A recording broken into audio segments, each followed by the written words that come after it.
اور بہت سے کمیونسٹ ملک سے بھاگ گئے۔ اب قاسم نے اپنا رویہ بدل لیا اور مغربی طاقتوں کے حق میں پالیسی واضح کی۔ تاہم وہ اخوان المسلمون پارٹی جو ملک میں اسلامی نظام کے علمبردار تھی اس کے خلاف رہا، لیکن پھر بھی یہ پارٹی قائم رہی۔ اس نے فروری 1960 میں بعض سرگرمیوں پر سے بھی عائد پابندی اٹھا لی۔ ان حالات کی وجہ سے ملک کے اسلامی گروہوں نے حزب اسلامی قائم کر لی۔ 1960 میں جب جنرل قاسم پر قاتلانہ حملہ ہوا تو اس نے اپنی پالیسی پھر تبدیل کر کے کمیونسٹوں کے حق میں بنا لی۔ اس طرح کمیونسٹ عناصر پھر اقتدار پر قابض ہو گئے۔ ملک میں کمیونسٹ نظام قائم کرنے کی کوششیں کی گئیں، قوانین کو بدلا گیا، صنعتوں کو قومی ملکیت میں لے لیا گیا۔ جنرل قاسم کی بدلتی ہوئی پالیسیوں کی وجہ سے اسے عوام کی حمایت حاصل نہ ہو سکی۔ آخرکار عوام اس کے خلاف اٹھ کھڑے ہوئے۔ عبدالسلام عارف کی سربراہی میں 8 فروری 1963 کو انقلاب کے ذریعے قاسم کو قتل کر دیا گیا اور عبدالسلام کی حکومت قائم ہو گئی۔ جنرل عارف نے ایک نئی حکومت تشکیل دی جس میں بعض پارٹی سمیت تمام سیاسی جماعتوں کے ارکان بھی شامل کیے گئے۔ عبدالسلام عارف روس اور مغربی طاقتوں دونوں کے خلاف تھا۔ اس نے نہ صرف عرب سوشلزم کو بھی قبول کرنے سے انکار کر کے اسلامی سوشلزم کا نعرہ لگایا، جس کے تحت کچھ اور صنعتوں کو قومی ملکیت میں لے لیا گیا۔ انشورنس کمپنیاں اور بینک بھی سرکاری تحویل میں لے لیے گئے۔ اس کے بعد عوام کے رد عمل کی وجہ سے بعد ازاں جنرل عارف نے عراق عرب سوشلسٹ پارٹی بنائی اور دیگر تمام جماعتوں کو یقین دہانی کرائی کہ اب مزید صنعتوں کو سرکاری تحویل میں نہیں لیا جائے گا۔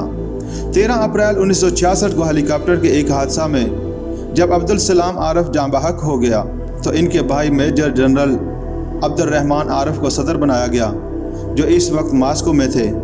انہوں نے فوراً واپس آ کر اقتدار سنبھال لیا۔ عبد الرحمن عارف نے حکومت سنبھالتے ہی طاہر یحییٰ کو وزیر اعظم مقرر کیا۔ اس کے مشورے سے ملک کے تمام اخبارات بند کر دیے گئے۔ ان کی جگہ 5 سرکاری اخبارات جاری کیے گئے۔ سرکاری پراپیگنڈا کے لیے مصری ماہرین کی خدمات حاصل کی گئی۔